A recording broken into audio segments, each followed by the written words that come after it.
Good morning. You're watching the market right here on ET Now. Coming out of a truncated week and a long weekend. Lots to digest though this week. You've got lots of numbers. You've got the interim budget as well on Thursday. But here's a quick snapshot of what happened between Friday and up until Monday morning. Just in case of how the dollar, the 10-year yield and the Brent has been moving and what the global handover has been and how the markets really traded on Friday when we were away for a trading holiday.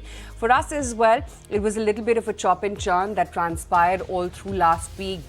Banks continuing to weigh heavy on the markets. But we managed to resurrect ourselves closer to that 21,500 print for the index. But yeah, the litmus test this morning or this week rather for the markets. So Aisha, it's a big week. I mean, look at this budget. And you and me have tracked, all three of us have tracked a couple of budgets in our life. And this time around, there is just no pre-budget talk. No LTCG, no mention of what the fiscal deficit number could look like, just no mention of what really could be the political bazooka the finance minister could really fire to ensure that the rural part and the geopolitical and the political, economic and the political part is being taken care of. So it's a very subdued pre-budget setup for the market. That also means that expectations are not there. So if this is a no harm budget, if there is a decent allocation to the capital expenditure, if there is no tinkering in terms of taxes, if there is no big bang welfare scheme, then because expectations are low and looking at the setup in terms of where the market are, I will not be surprised that we could be in for a post-budget rally.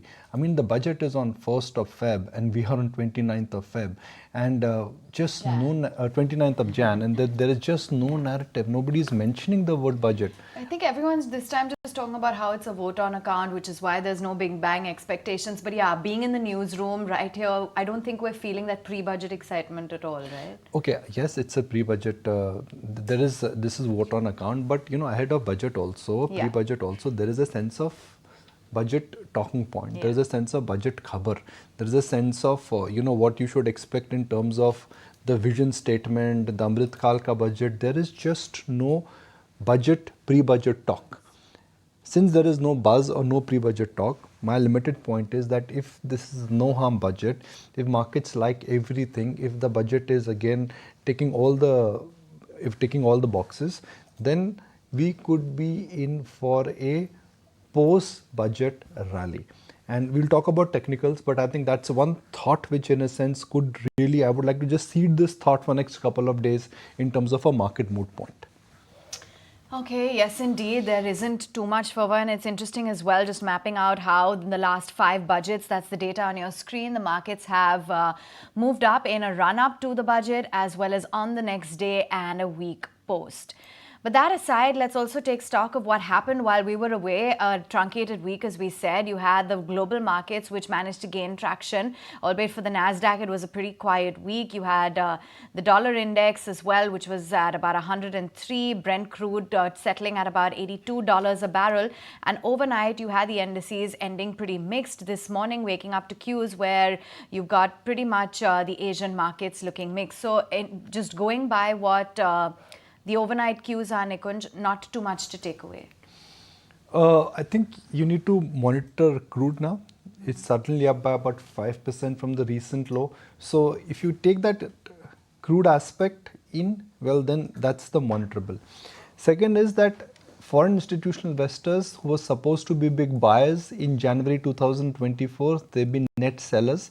And the data point for the month of Jan clearly seems to be indicating that we've had they've not been on a selling stampede per se, but surely they're in a mood to book profits at a time when globally things are looking okay. So global cues are not that bad, but purely in terms of allocation, foreign institutional investors are just not chipping in. But I see the following in terms of the setup, which is that we've seen a sizable correction in individual stocks. markets have already, or stocks have already reacted to news, whether it was HDFC Bank or Reliance or perhaps some companies where numbers have not been great. So the market is no longer looking that lofty or frothy. We are starting a new series and no stocks are there in F&O band. So while the real, I won't use the word hallmark, but if you really look at the defining trend has been that we've seen exaggerated reaction on the upside, exaggerated reaction on the downside, and as a result now markets are not exactly that frothy what we thought. So this week could be a stable week. Global cues are looking okay. There would definitely be an element of, we're starting a Feb series, there would be definitely a new element of that, and see both in terms of levels and in terms of direction at lower level, given where the global setup is, I will not be surprised that you get a leg of support. Yeah, absolutely. Given how, the FI long positioning was start of January to start of Feb, lots has changed because, just look at the stats there. Start of Jan, the FI long in index futures was at a hefty 69.5%. Start of February, this week itself, it's at a bare minimum 22%, also indicating, Nikunj, that any positive from now to earnings or any other announcement also gives you that much scope for short covering, right? Yeah, that's the case. Aisha, look, in the month of November, December, this market just got everything right. From the outcome of state election to the turn what US Fed could do to great comeback by foreign institutional investors. Frankly, when we started the month of Jan, expectations were high, and expectations given where the market move has been, how the prices have moved, I would say that there is a shakeout which actually has happened, and this shakeout in a sense is giving great entry points to a lot of participants. I would also like to point out that if I look at the aggregate earnings picture, the aggregate earnings are not bad at all, which is that you directionally still have a double-digit growth. So for the third quarter on the trot now, the earnings are expanding. And wherever there were excesses in the market, those excesses are getting beaten out. So I would make a case for a bounce. I would make a case for a shallow bounce, but I would definitely make a case that for next couple of days, you need to be more bullish than bearish. At beginning of Jan, we had turned slightly cautious. But for the near term, when I say near term, next couple of days, be more bullish than bearish. Okay, that's a stance that you need to adopt. And taking a look at the hectic calendar, apart from, of course, the budget that we'll be monitoring very closely, there's going to be a whole host of big bang earnings. ITC, Bajaj Finance, NTPC, Sun Pharma, Titan, Tata Motors, UPL. And in terms of the overall Nifty weightage as well, Nikunj, it's a total of 21.2% in terms of the weightage that will be delivering their quarterly numbers. What will you be looking at closely? I think ITC and Bajaj Finance. The reason why ITC I would watch out for, because that's one stock where in a sense you've got a real change in terms of market mood and market momentum. Given that we already have heard from HDFC Bank, this time around expectations from Bajaj Finance are reasonably high. What they reported in terms of their quarterly update also did have an impact on those stock now. So half the picture is already out, which is that that directionally which way the growth is there. If they are able to fend their margins, if they are able to really convince the market that look, we don't have problems in terms of getting fresh deposits also, then I will not be surprised that disproportionate amount of money actually will move from HDFC Bank to Bajaj Finance in the near term, because growth and liability, growth and deposits, if they both are taken care of, then I don't think there is a problem. The joker in the pack, of course, is Tata Motors. Not that expectations are very high from this time's number, because markets by and large know that how the dispatch numbers and things are moving. But Tata Motor number also would be an indication of what essentially is happening in the EV universe, because that's one space where Tata Motor has surprised everybody. Look, JLR everybody knows, CV everybody knows, Tata Motor DVR is a done deal, operating leverage has kicked in. So now it is really an update on the EV business, which in a sense in the near term could be important. Frankly, from Merani group of companies, expectations are not very specific per se. But the other one which I think I would like to mention, it would be, because you heard already from ACC, I think Ambuja numbers now would be important. Let's look at ACC intraday graph. I think it was up 8 or 9% on Thursday. There you go. So Ambuja numbers are also this week. So after ACC, which is part of the same group and the same company, then Ambuja numbers are important. Oh yeah, absolutely. Let me now take it across to Nooresh as well and find out what the market setup is looking like. Nooresh, hi morning. Finally 5 full trading sessions this week. What's in store for us? So getting into a period where we try to find a range on the index, the problem has been in the index is the Nifty has been drifting lower due to a few heavyweights, and a lot of heavyweights have done nothing for a period of time. So you have HDFC Bank back at 1380 to 1450 levels. Pre-COVID, the stock used to trade around 1250, 1300. Then you have Kotak Mahindra Bank, which used to be 1700 pre-COVID, now it is at 1780. So as of now, at current levels, the downside risk does not look great in a lot of these names, which have been the reasons for the drift downwards. So in that case, we do not even see a quick bounce as of now in many of these heavyweights. Don't have a leadership unless we see an ICICI Bank take leadership. So overall, we get into a range wherein we get into a tight range where we don't break the previous swing lows of 21,000, 21,200, and on the upside 21,800 to be a resistance. And on the Bank Nifty, we've seen a larger correction. So the Bank Nifty is closer to 200-day moving average. At the same time, you have the Nifty 50 at 50-day moving averages.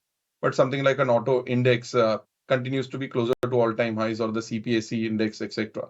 But majority of these indices which are closer to all-time highs, even a pharma, are not the heavyweights of the index. So in this scenario, expecting a range-bound move going forward, and then maybe after, say, a week or two, then maybe we get into a trending move. Okay, fair enough. Let's find out what the strategy is then today, Nooresh. What is it that you're going with when it comes to individual stock recommendations? So first is a buy on ONGC, continues to remain a favorite in the PSU pack. The stock has broken out after almost 5 years and has clearly shown relative strength over the last few weeks. After breaking above those 200 levels, the stock went up to 245. Has seen a little bit of a dip in the last few sessions, giving an entry point on good risk reward. So expecting it to again continue. And the stock structure looks very similar to what happened with the whole power sector a year back, wherein NTPC, Power Grid, etc. had broken out. Oil and gas is in a similar case right now. So expecting this to do well over the medium term as well. A short-term target price of 260, stop loss at 225. Second is a buy on Lemon Tree with a stop loss at 130 and a target price of 160. A strong trend here, continues to make higher tops and higher bottoms, consolidates, and now we are setting up for a fresh move. And the whole sector has been showing a lot of relative strength. So expecting Lemon Tree to take leadership here. Okay, let's talk stocks then. And what are the newsmakers after this long weekend? Anisha is here to flag off some. Anisha, let's start off with AU Small Finance. What was the review like? Well, over the weekend, we got more of weak earnings rather than strong earnings, and EU Small Finance Bank is a candidate for a similar texture because the earnings were rather weak, and this is the second or third time that the bank has actually disappointed with its earnings.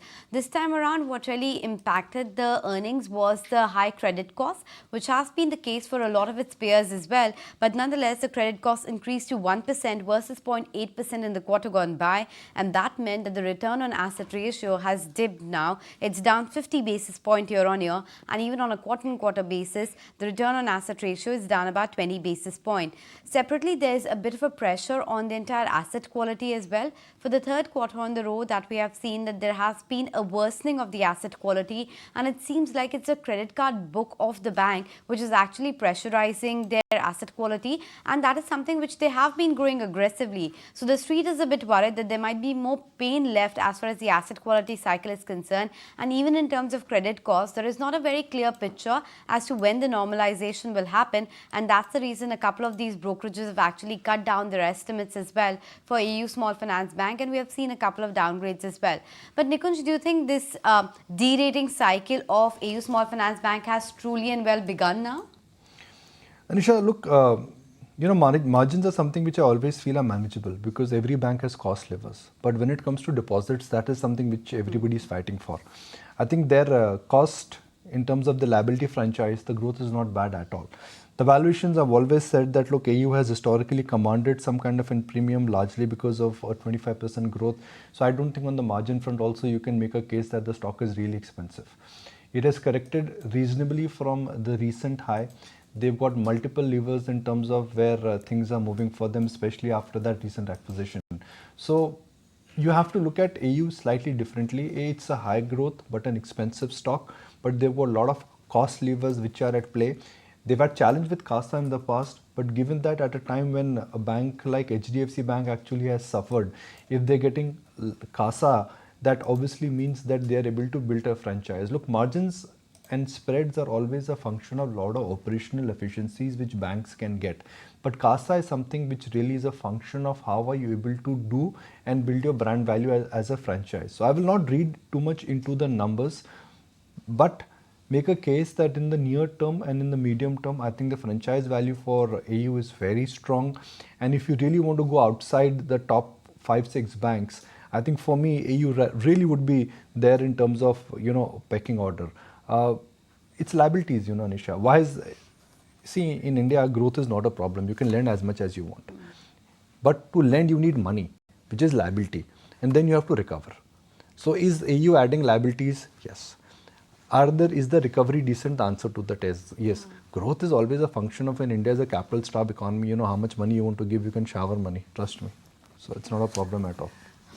That's AU small. Let's move right on then and find out what the verdict is by brokerages when it comes to SBI Cards Q3 numbers, Anisha. Well, remember I just talked about how for AU Small Finance Bank, the provisioning and the asset quality has worsened for, credit cards. It's exactly panning out for SBI Card as well. So it's a system phenomenon as such.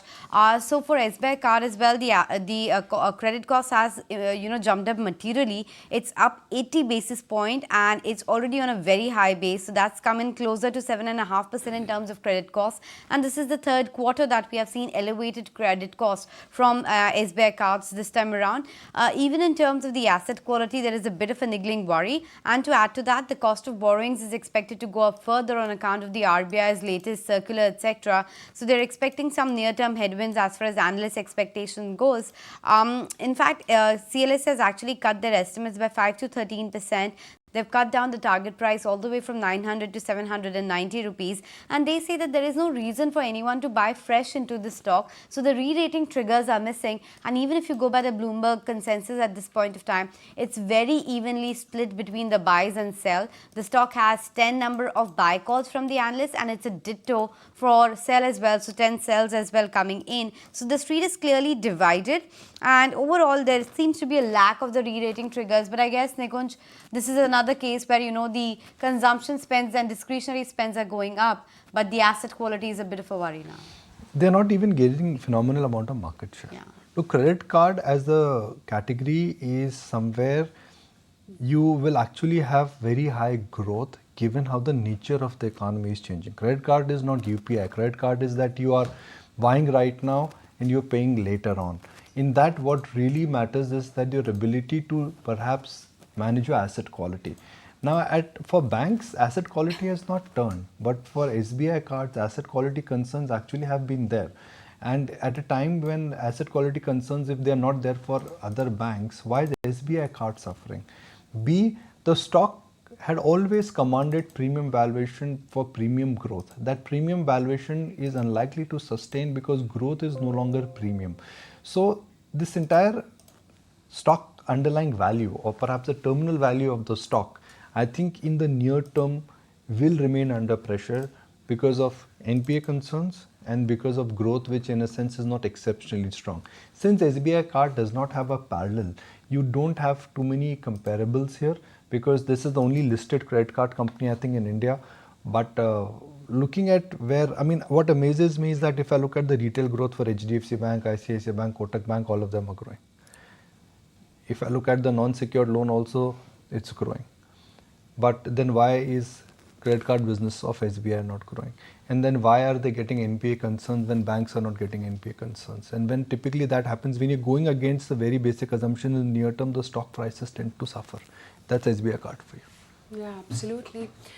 Well, from one underperformer to the other outperformer, and clearly age is just a number, guys, as who better than India's Rohan Bopanna to actually prove this. At the age of 43, Bopanna has become the oldest major men's doubles winner at the Australian Open. The 43-year-old won his first men's doubles Grand Slam title after he and Matthew Ebden lifted the men's mixed doubles final at the Australian Open.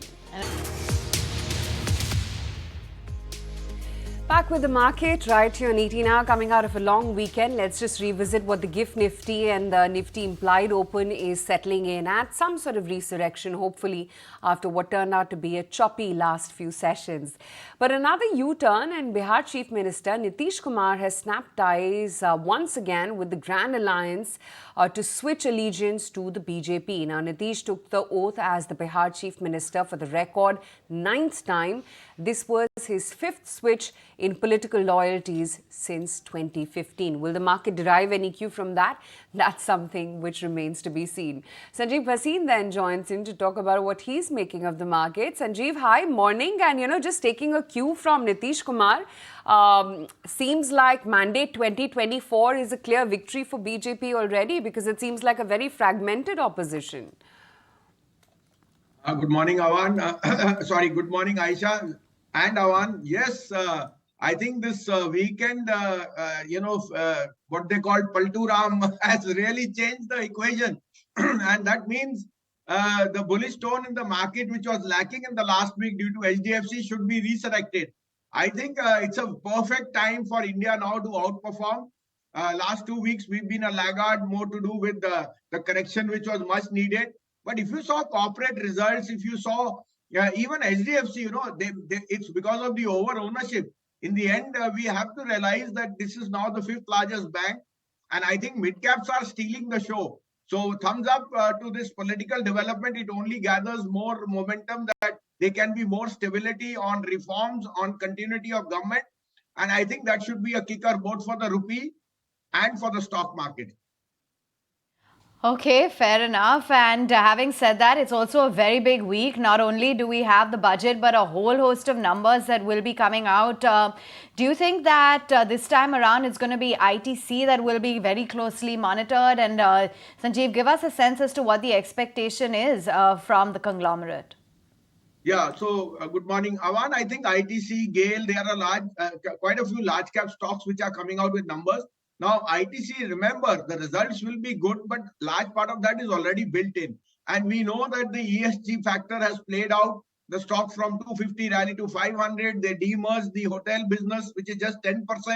And we will wait for more language. But I think their FMCG business, which has been a star outperformer, is going to see better performance on the side of margins. I would look for that language, because FMCG rural sector has been a laggard in this last month. And we've seen the outperformance of PSU, metals, and the whole host of capital goods stocks. So ITC actually could be one of the better play on the FMCG side. And plus, we'll wait for more language on how the environment is. I think there will be a beat on market on numbers, but maybe that's already in the price. So I would expect this range of 450 to 465, 470 continue to buy ITC. On the other hand, I think GAIL will come out with very, very good numbers. And, some of the mid caps actually will steal the show. We will mention some mid caps which we think are going to be the ones which will make money. And that is where you should be prepared, because the index will need more recovery in HDFC Bank and the Bank Nifty after being so heavily oversold.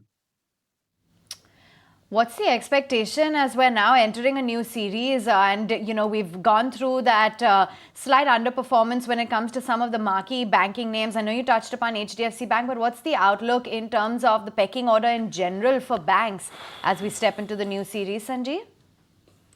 So, Aman, clearly now ICICI Bank trades at a higher valuation. It's trading close to 3x price to book. HDFC Bank in last 20 years, I have not seen... not 20, but 15 years at trading at 2.5 times. It becomes a perfect long-term candidate. But right now, the show is with ICICI Bank. ICICI Bank, Can Bank, I think State Bank numbers will be very strong. On the other hand, look at the numbers from smaller banks like Union Bank. My favorite here would be Bandhan Bank. I think Bandhan has seen more than inordinate selling because of HDFC, emptying its share after the merger of Group Finance, and that has played out perfect for the underperformance. But at 220, less than 1 time price to go, given that Bandhan is now slowly and surely reduced its uncollateralized book into the collateralized side, I think Bandhan can be an outperformer.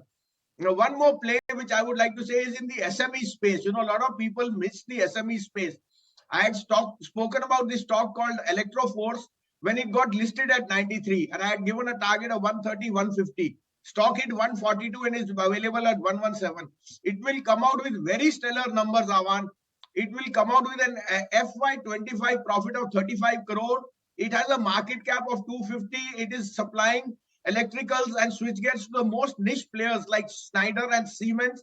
And this stock has a market cap of 250, trading at 5 times 1 year. The rest of the group over there or the peers trade at 35 times. I think the market cap should be at least 1,000 crore. But given that, I think 115 can become 150 to 175 in the next 2 months. So Electroforce is one SME stock which you should actually add in your portfolio in this, weakness of the overall market. Okay, quite an interesting name there from the SME basket. Sanjiv, just stay with us. Going to quickly address Syngene, especially after that guidance cut. We've got Jonathan Hunt, the MD and CEO, joining in right now on the show. Jonathan, hi, morning. Again, a guidance cut by you guys. And the major factor we understood which led to the slowdown in the US is biotech funding. Did the situation get worse in the third quarter as opposed to what was in the second quarter? And going forward, do you believe there's any scope for betterment? Yeah, sure. Gosh, there's a lot in that question, many multiple parts. It would be wrong if I didn't start with saying we had a pretty solid quarter.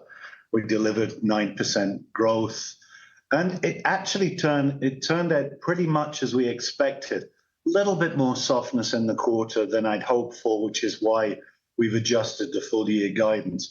But it's not a different trend. It's just a little bit more of that trend. As you know, our business, you can simplistically put it into two halves: research services, development, manufacturing. And what we're seeing in the research services side, as our peers, our competitors, and the market in general, is there's just a slowdown in the rate of funding that's going into a part of that industry. So it's into the US biotech segment. They're very reliant on new capital formation, private equity and venture capital flows, and with interest rates going up, other bits of the economy opening up after the pandemic, there's just a bit of a slowdown in that sector. I don't think it's structural, doesn't look to be. I think it'll be temporal, which is a way of saying I think it'll work through. Now, we were actually hit a little bit later than many. We were quite resilient to it in the first half of the year. Hence the fact that the guidance adjustments have been concentrated in the second half of the year. Outlook, I don't know if any of us can call it with absolute precision, but it feels to me a couple of quarters, maybe 3, something like that, and it should have worked its way through the system. Year over year comps will start to get better. Right. Morning. I just wanted to get in a take from you as well, Jonathan, as to what the outlook is when it comes to your EBITDA margin guidance. 30% is what you had shared earlier. Are you going to be making any changes here as well? With no change, around 30% EBITDA margin, plus or minus a little bit, is not just where we are in the year, it's where we've been sustainably over multiple years. It's well above average for our industry group. We're one of the better margin structured businesses on a global basis. I see no reason to change that expectation either between now and the end of the year or over the long run. For guidance for next year, we have a habit. We cover that at the full year results in April, which is where I'll give more precise guidance. But I tried in my comments to give you a bit of a sense. This is a temporal issue, I think, in US biotech. More broadly, the industry fundamentals are pretty good. Sure. So given the challenging business environment, would you like to revise your CapEx guidance for the full year at $80 million or no changes there, you think? And what will be your focus area going forward? Yeah, well, of course, remember, once we decided to do the acquisition of the biologics plant from Stelis, and we did that in the quarter to bring new capacity online years earlier than our organic plan. Of course, that changed our CapEx guidance. We'd started the year at 100 million capex for the year. We adjusted that down because we did an acquisition rather than investing in internal capex. Expectations for the full year around 60 million now, and 40 million of that has already gone in. So there's 20 million in flight that we should finish during the quarter. So good. We continue to invest in the business. We continue to invest to create value in the long term, and we continue to put in new science capabilities. We put some nice infrastructure into our R&D operations in Hyderabad. During the quarter, we brought online a new automated DMPK setup. We invested in compound management. So we're doing all the things you'd expect a sophisticated sort of technology-led business to do.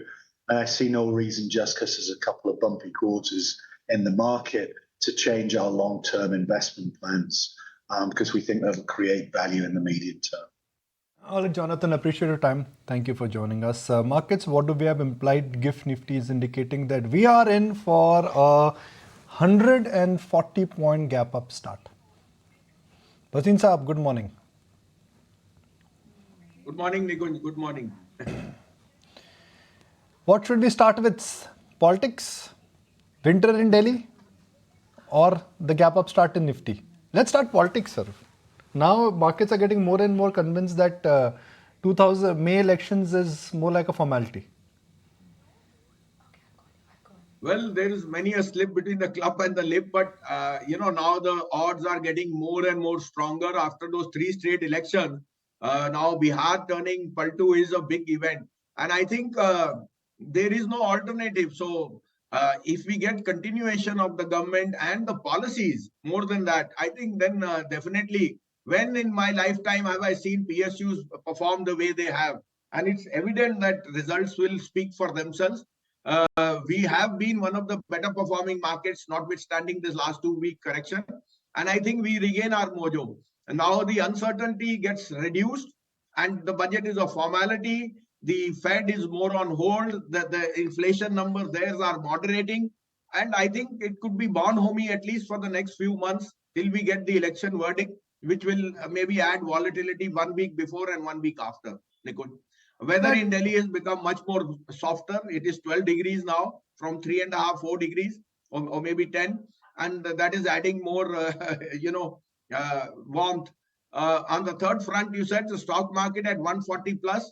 I think sustaining here is very, very crucial. And I think the worst may be behind last week, more to do with the over excessive sell-off in HDFC Bank. Broader market is hitting new highs.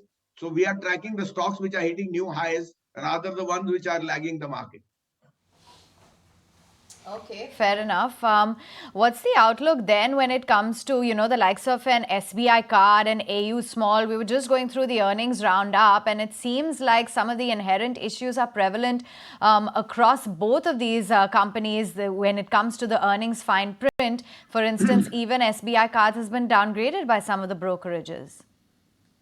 So, Aman, clearly the cost of funding has gone up, and you know that SBI Card is one of the largest funders from SBI and so on, and 80 basis point does mean that margins will be under pressure. But on the other hand, look at HDFC Bank in this all unfortunate sell-off, or fortunate, they've crossed 2 crore on the credit card side, and I think SBI Card as a brand is doing extremely well. We all know digital, fintech and credit cards are now the best place to be in. So I think over a period of time, I would expect stabilization of margins coming by the next 2 quarters. Same would be the case with AU Bank. We are aware some of these mid-cap banks have seen pressure on margins due to cost of deposit. But I think that's a passing storm. If HDFC did underperform, then you don't expect some of these mid-caps to outperform, even though their CASA ratios are much better equipped. But I think clearly the favor now is in the realm of outperformance from some of the smaller banks, given that most of the bad news is in there, and the credit expansion, which is evident from the credit deposit ratios of the large caps like HDFC, ICICI. Those will be the ones which will be sought after. Why is there no pre-budget excitement this time? I mean, historically, whether it is vote on account or budget, but in some markets always tend to speculate. There is always a buzz. there is always a positioning. This time around, there is just no talk. So Nikunj, the detail is in the eye of the beholder. That Lakshmi Bank hit a new circuit. NBCC is up 16%. It's up 45% in the last 1 month, and Hutco is up 30%. The people are missing the woods for the trees. This is a 9-year high for a lot of these stocks, and they've underperformed miserably for the last, like I said, decade. We are too prone into looking at large cap and the index specifically. If 22,000 became 22,800, 21,200, it is a hurting factor for the index players. But the broader market is where the money is. Nalco, NMDC, they are hitting new highs. GAIL is hitting new highs. I think the real fervor will come once you are through with this uncertainty and overhang of HDFC Bank, and that is now more or less played out. I would expect banks actually to lead the charge, given that credit expansion on small cap housing and the likes is going to be the flavor. There are not going to be too many big points from the government, since this is a standout. It's just a statement of account. The main budget will come later.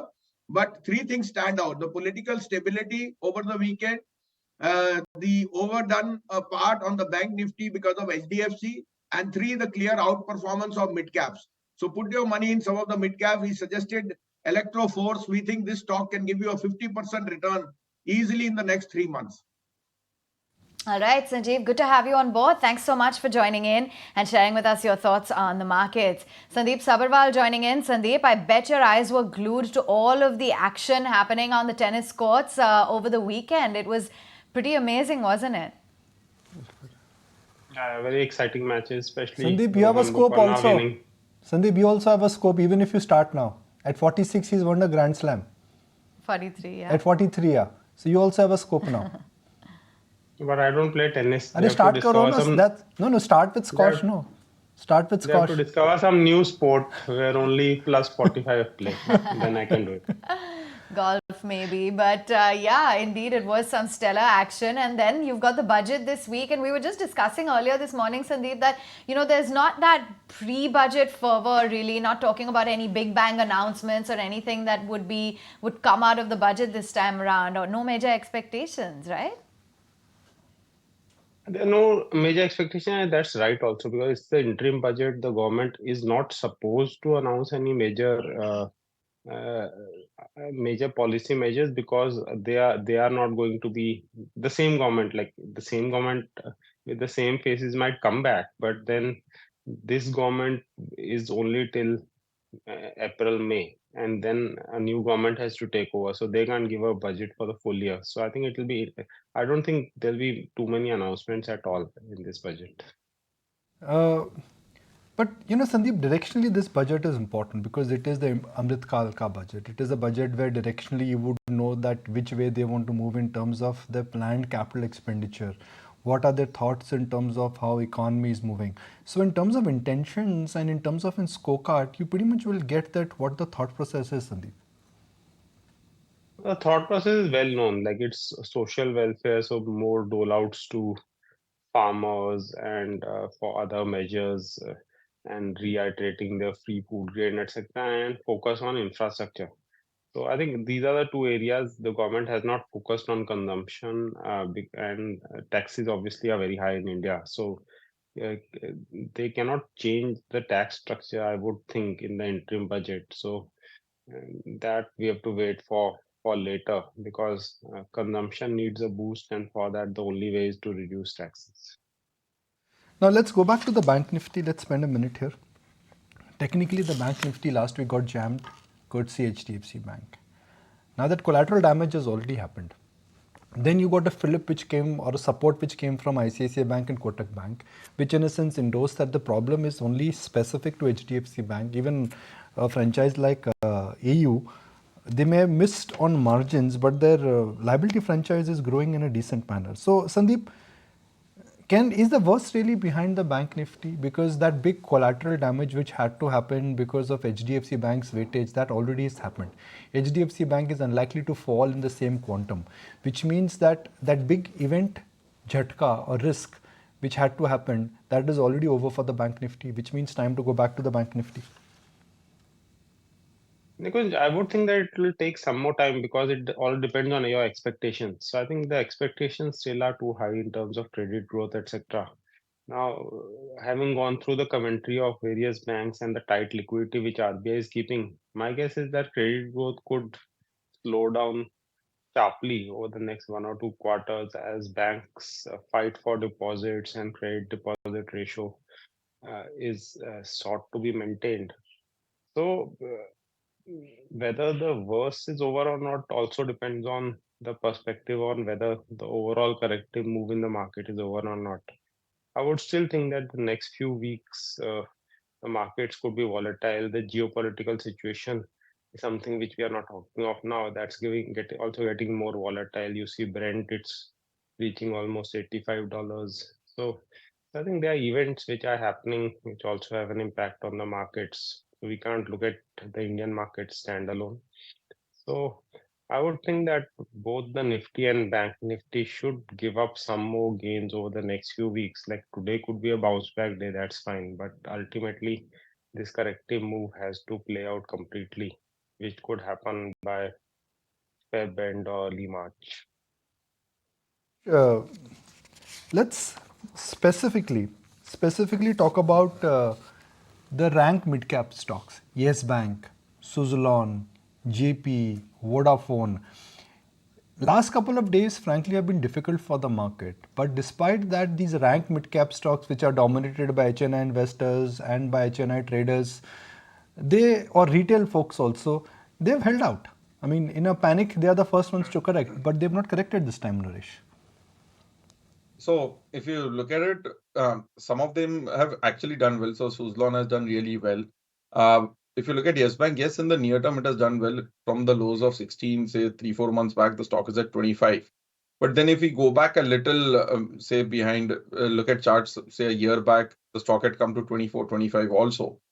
And it had started falling back in 2020 from those 30 odd levels. So overall, the case is we've not seen a correction, not even in the names which are heavy dominated by retail, but we've not seen correction in the broader market also. The broader market is not at the 200-day moving average. The Bank Nifty is at the 200-day moving average. So the case is we've seen more of a sideways action across the whole broader market, but the heavyweights continue to remain a problem. So not seeing any technical trend changes in the smaller names as of now.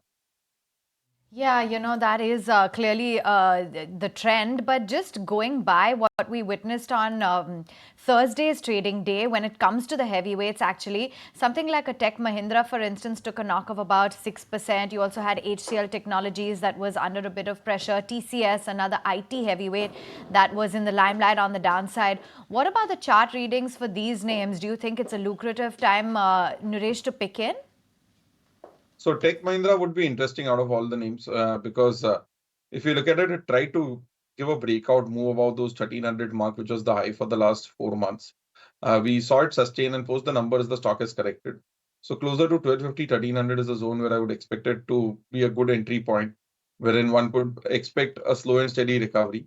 Then if you go to the larger names, you have TCS, even though it has corrected in the near term, but it has made a decent recovery. One of the few large cap names which has come back almost back to 2021 prices. But structurally, it should take a lot more time for it to cross 3950, 4000. And then if we go to the smaller and the mid cap IT names, some of them have done really well. So the risk is pretty high. So if you pick up a Birla Soft or some other names, they've done really well in the near term. But then we've seen some of the names which have done well, like a Cient, which went up massively over the last 6 to 9 months. The stock has corrected almost 15-20% from the top. So one would be better off being careful in the names which have rallied 50-100% in the IT pack. But look at names like Tech Mahindra, which have consolidated, not done really well compared to the rest of the mid-cap IT names. So out of all the names, for now, I like Tech Mahindra as such. Okay, ACC, how can we forget that? 10% higher for ACC on Thursday. Sandip, not all cement companies have come out with good numbers. But is this like a special situation? Because Adani Group took over, efficiencies have kicked in. 10% move is a mighty move in ACC on Thursday. Yeah, but efficiencies can't kick in such a short period of time, so it takes time. So I think that process is still on. But I think the cement companies in the Adani Group also move along with the stocks of the Adani Group. They don't move along with the sector. So I think that's the feature of these stocks. But cement overall is I would say it's a decent story, but then they are unable to pass on price hikes. Capacity additions are very, very strong. So it's not a, and with the recent spike in crude and other input prices, there could be some impact of that. And valuations are high, so we need to be careful. Look to buy them on corrections, but not right now. I'm just scanning through more and more numbers now, and there are a lot of downgrades which have actually come on AU. It's a very expensive stock, very expensive stock. Price to book 4 times 1 year forward, price to book 6 times 2 year forward. Now that's very expensive for any stock, for any bank, irrespective of what your brand or franchise value is. Sandip, there are 2 options now in the banking sector. Go for PSU, where you are getting momentum, you are getting reasonable amount of comfort in terms of NPA and reasonable amount of comfort when it comes to CASA. That's option 1. Option 2 is that you go for private banks, Kotak, HDFC, or perhaps ICICI Bank, where growth may not be great, but there is a brand and there is years and years of NPA, history which is quite decent. What should one do? Stay with PSUs when in the near term growth will be better than private banks? The PSU's growth will not be better. It's just that the reported profits are higher now because of the NPA cleanup. So a majority of the profit increase is coming through uh, write backs, recovery of old NPAs, etc. And net NPAs for most of the PSU banks, except for a few, is already so low that next year that might not repeat. See, in banking, you have to buy those banks who you think will be winners in the deposit race. And in the deposit race, the large private sector banks will be the winners. And in a tight liquidity scenario, we've seen that some of the PSU banks, the net interest income has hardly grown because, but the reported profit is higher because NPA write-offs are lower and they are write-backs. But next year, the same things might not repeat. So you have to stick with the larger private sector banks, especially given the fact that these PSU banks have also rallied substantially in the near term. At some stage, when this paradigm changes, then we can reevaluate. But I would say stick with the large private sector banks and look to buy them on possibly more corrections over the next few weeks. Sandeep, have to ask you about Indiabulls Housing. The fact that they've got now an approval for a rights issue and a sizable one at that. They're planning to raise about 3,600 odd crore rupees. You think this could be a turnaround story if the cards are played well? The housing finance as a business is under stress in terms of margins. So a standalone housing finance company, I think, will remain under stress. And Indiabulls Housing, despite being called a turnaround story, has had issues. Now, maybe this fundraising will finally fill up the holes in the balance sheet and they could recover. So I think that's something we'll need to watch, but I would still think it's a very long drawn story. Fair point. Okay. Sandeep, stay with us. Got Anisha as well joining in to quickly flag off some of the interesting mid-cap earnings that we got by over the long weekend. Anisha? Well, yes, let me start with Shakti Pumps because the numbers were very strong. In fact, the revenue came in at 495 crores, which is up 58% on a year-on-year basis. Not just that, the exports number has also gone up to 62 crores and the margins have been held steady this time around. In fact, the margins have improved to 14.3% versus 7% that they did last quarter. And as a result, the profitability is much better. It's almost 4x than what we saw last year. The profit number came in at 45 crore versus 11 crore last year. Not just that, the company is talking about the kind of healthy order book that they have at their hands.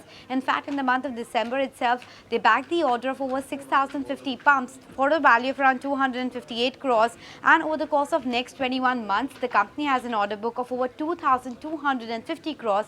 And that tells you the kind of revenue visibility one should expect. So that was about Shakti Pumps. The other one I want to talk to you about is Macrotech Developers as well.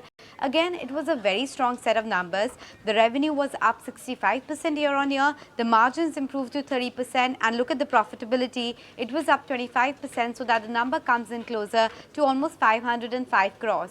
They've also announced a bit of a fundraise proposal because they're looking at rapid expansion. In fact, they're going to launch almost 11 projects with a potential of over 6,000 crores. So again, the visibility is high and the momentum continues to be on the upside. Wanted to flag out Yes Bank as well, because after a while this stock is actually a candidate for good earnings. For Yes Bank, it reported almost 4.5x jump in its overall PAT. Of course, the base was also low and overall provisioning has been limited, and that's the reason we have seen a massive jump up in the profitability of the company. Slippages were unchanged at around 2.5%, and the retail portfolio is something that has done well for the company, for the bank rather. The NIMs increased by 10 basis points in an environment where for rest of the banks we've actually seen a bit of a NIM crunch. They have managed to expand it to 2.4%, and the return on equity has also been okay. The overall advances growth was around 12% the last time I remember. So overall, it's a good number coming in from all of these three companies. So let's watch out for them in trade. All right, Anisha, thanks a lot for that. I'm just going to get closing comments from Sandip as well. Sandip, in this decline, has anything reached what could be called as your entry point, where you would say that, look, I'm happy to buy that stock now? Yeah, the contrarian investor, I am buying into some of the consumption names which are getting sold out. So accumulating a small amount of stocks on the consumer durable side, or stocks like Bata, etc. Because I believe that a lot of negativity is flowing in. Near-term performance clarity is not there, but then prices are off 30-35% from the top. So some accumulation in some of these kind of stocks at this stage. Majority of the other sectors we still need to wait out. But if companies like HUL are not growing, which is like the bare minimum, Sandeep, I mean, that's like a necessity spend. It's not luxury spend. I mean, shoe can still be called as a luxury spend. But if necessity spend is not growing, if there is a volume challenge with companies like HUL, which are in the business of soap and shampoo, then should one look at the consumption basket at all? Yeah, one should, because 2-3 quarters down the line, if inflation remains under control and consumption revives, and these companies report 7-8% volume growth, so on those headlines, the stocks will not be available as cheap as they are today. They look expensive today because we are factoring in 2-3% growth. But if growth revives to 7-8%, which it eventually will, because in a 7% growing economy, ultimately consumption has to revive, and then you have to look for beneficiaries of that recovery, and the stocks which are trading maybe 25-30% off their all-time highs. And so that's a pattern which you need to follow for many of these consumption names which have strong brands and good moat with them. Interesting. Sandeep, have to ask you, what did you make of Rohan Bopanna's win? Clearly proving age is just a number. I'm sure you caught the matches. Yeah, and he's playing much better than what he used to play 2 years back. So I think he's made his fitness better. And that actually shows that you can do a lot if you set your head onto it. Good to have you, Sandeep, on the show as always. Let's move on, and we'll soon be getting the pre-open rates while the Nifty is settled in. Of course, that's the last 52-week price action. We settled in around the 21,500 odd mark in trade on Friday. Of course, last 52 weeks, it's been a 21% surge. But this morning, the Nifty implied open is indicating a decent start for us, around that 21,650 odd mark. Here come the first pre-open rates then, and it is a green start regardless. That's exactly what the GIFT Nifty at least is indicating. We'll give the Nifty rate some time to try and digest those prices and come out with a discovered rate. But lots of stocks which are going to be in focus. So let's just flag off some of those. HDFC Bank, now that RBI has allowed LIC to acquire the 10% stake. There's Lodha as well, which came out with its numbers. PAT has come in higher by about 25% nearabouts. Shriram Finance, wherein the NIMs have seen an expansion of about 5 basis points on a sequential basis. Piramal Enterprises, the company is looking to sell a 20% stake in Shriram Investment. So look out for that. SBI Card, of course, has been a weak set. And AU Small Finance Bank as well has seen a miss on the PAT quotient. So these are a bunch of stocks which are in focus. But I think the clear pivot, Nikunj, lies with the private banks once again, because they're really the weak link in this market. And the weakness is not just restricted to an HDFC bank that's rubbed off on your IndusInd. Even ICICI Bank hasn't been able to do a whole lot in the last 7 odd trading sessions. You know, banks are tricky to call, Ash. I'll tell you why. Because you take HDFC Bank out of the equation, it's not that bad. But market expectations in terms of positioning from banks, I think, is extremely high. This is one sector where you've got the biggest name, which was supposed to surprise, has disappointed. And we've seen a very sharpish adjustment on the bank nifty courtesy. Now, take HDFC Bank outside and minus HDFC Bank plus, I would say, IDFC Bank. Rest of the banking pack per se, the numbers have not been bad at all. But the expectations are so high that I doubt that anybody is going to come out and add more exposure to financials. So it's a sector where now earnings will have to catch up rather than flows doing the trick. For a lot of sectors, flows have done the trick more than earnings. Defense, railways, some of the fintech companies where flows have been actually strong. And that, I think, is the differentiating factor, which is that every time FIs are selling, they're selling financials. Every time FIs are buying, they're not buying financials. We've seen evidence of that, let's say, in October, November, December. FIs came, they bought non-financial stocks. FIs are going, they're selling financials. And I've never seen a situation like this that normally you would say, FIs come, they'll buy financials. FIs come, they buy IT. FIs come, they buy consumer. Right now, they are not coming. So, and when they're coming, they're buying different stock. They're buying Indian hotels, they're buying Britannia, they're buying autos, they're buying Zomato, they're buying Paytm. That's one thing. And second, when they're selling what they own, which is you're selling HDFC Bank, you're selling IT. So it's like one of the sharpest adjustment which actually is happening in the market. Yeah, absolutely. That's clearly playing out. There's SBI Card, AU Small Finance Bank, Syngene, all of them have reported weak numbers. So just look out for what kind of a reaction you see over there. And of course, there's Cipla as well.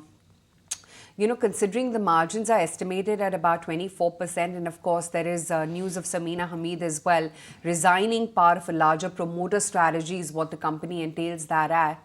3.25% of an up move is what you're seeing on Cipla. That of course now opens the cards once again, whether or not there is a promoter stake sale which could be back on the table. At least that is what the speculative talk is. 3% higher still for Cipla as we speak right now. DLF as well, by the way, that's acquired a 29-acre land in the golf course extension in the NCR region for about almost an 800 odd crore rupees sum. So look out for what that stock as well does. But let me take it across to Nooresh, get in some mid-cap trading ideas on that note. Nooresh, what's on your mid-cap radar? So that's a buy on JK Paper with a stop loss at 400 and a target price of 480. The whole paper sector looks interesting, JK Paper being the largest one. The stock is coming back to the highs it made a year back, which was closer to that 440, 450 mark. For the last 6 months, it had made highs around the 410 mark, which it has tried to close above for the last few sessions. A lot of volatility in this range of 400 to 440 for the last few sessions. But structurally, the trend looks positive and could be a breakout candidate going forward. So expecting a move towards 480 in the short term, stop loss at 400. Okay, let's move on and let's get you the budget khabar. The government, it seems, is likely to announce a new housing scheme in the interim budget. In fact, your channel has learned from sources that about 60,000 crore rupees incentive scheme will be focused on the middle class and urban poor. Prakash Priyadarshi, my colleague, joins in with more details.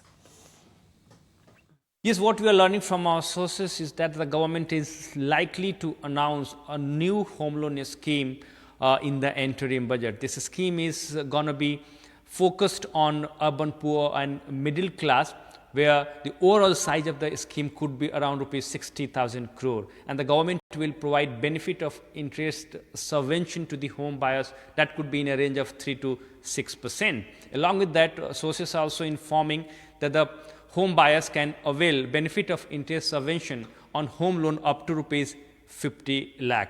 Along with that, all the modalities have already been completed by the government As you are aware that the Prime Minister has announced a new home loan scheme for urban poor and middle class, and since then concerned ministries have been working on these modalities. Some of these suggestions which have been made by the Ministry of Finance have also been incorporated in the final proposal, and we are given to understand that this scheme could be announced in the interim budget. Along with that, sources are also informing that this scheme is going to be little different from credit-linked subsidy scheme in terms of size of the houses and other benefits.